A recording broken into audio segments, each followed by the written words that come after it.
ಕನ್ನಡ ನಾಡು, ಇದು ಕನ್ನಡಿಗರ ನಾಡಿಮಿಡಿತ.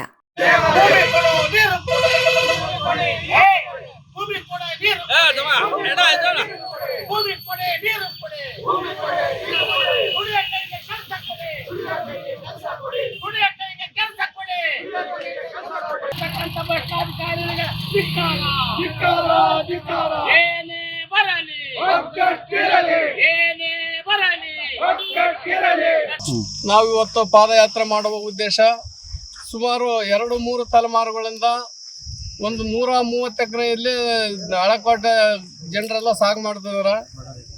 ಬಡ ರೈತರು ಇದಾರೆ, ಬಡ ಕಾರ್ಮಿಕರು ಇದಾರೆ, ಅವರೆಲ್ಲರೂ ಸೇರಿ ಆ ಭೂಮಿನ ಸಾగు ಮಾಡ್ತಿದಾರೆ. ಇವತ್ತು ಆ ಭೂಮಿನ ಭೂಗಳ್ರಂತಂದೇಳಿ ಕೆಲವು 8-10 ಜನರು ಒಂದು ತಂಡ ಇದೆ. ಆ ತಂಡದವ್ರು ಹೋಗಿ ಈ ಭೂಮಿ ನಮ್ಮದು, ನಿಮಗೆ ಸೇರಿದ್ದಲ್ಲ, ನೀವು ಎಲ್ಲರೂ ಜಾಗ ಖಾಲಿ ಮಾಡ್ಬೇಕಂತೇಳಿ ಒಕ್ಕಲಿಗ ಹೋಗ್ಯಾರ. ಹಂಗಾಗಿ ನಾವು 2-3 ತಲೆಮಾರುಗಳಿಂದ ಬದಲಾದಂತ ಭೂಮಾಲೀಕರು ಇವತ್ತು ಇವ್ರು ಬಂದು ನಮ್ದಂತಂದೇಳಿ ಬಂದಾರ. ಅಂಥವ್ರ ವಿರುದ್ಧ ನಾವು ಇವತ್ತು ಪಾದಯಾತ್ರೆ ಮಾಡ್ಬೇಕಾಯ್ತು.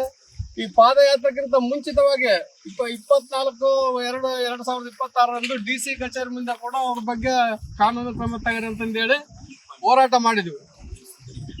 ಸಬ್ ರಿಜಿಸ್ಟರ್ ವಿರುದ್ಧ ಕ್ರಮ ತಗರಿ ಅಂತಂದೇಳಿ ಹೋರಾಟ ಮಾಡಿದ್ವಿ. ಆದ್ರೆ ಅವರು 15 ದಿವಸ ಟೈಮ್ ಕೇಳಿದ್ರು. 15 ದಿವಸ ಟೈಮ್ ಕೊಟ್ಟರು. ಅದನ್ನೆಲ್ಲ ನಾವು ಕಾನೂನು ಕ್ರಮ ಜರುಗಿಸ್ಕೊಂತ ಹೇಳಿದ್ರು.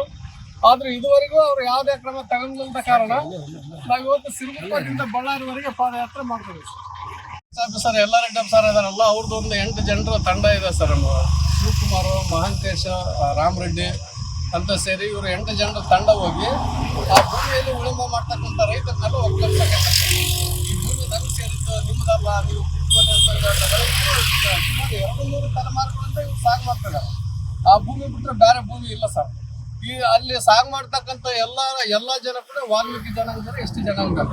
ಅವ್ರ ಕೈಯಾಗಿರ್ತಕ್ಕಂಥ ಸ್ವಲ್ಪ ಭೂಮಿ, ಸ್ವಲ್ಪ ಭೂಮಿ ಇತ್ತು. ಅದು ಕುಡಿಯುವ ನೀರು ಕರಿಗಾಗಿ ಸಿರುಗುಪ್ಪದವರು ಸರ್ಕಾರ ಅದನ್ನ ಬಿಟ್ಟಾಗ ಈ ಭೂಮಿ ಹಿಡಿದಾರೆ. ಈ ಭೂಮಿ ನಮ್ದು ಇವರು ಒಕ್ಕಲಿಗ ಬಂದಾರ. ಹಂಗಾಗಿ ಎಲ್ಲ ರೆಡ್ಡಿ ಸರ್ ಹೋರಾಟ ಮಾಡ್ತೀವಿ.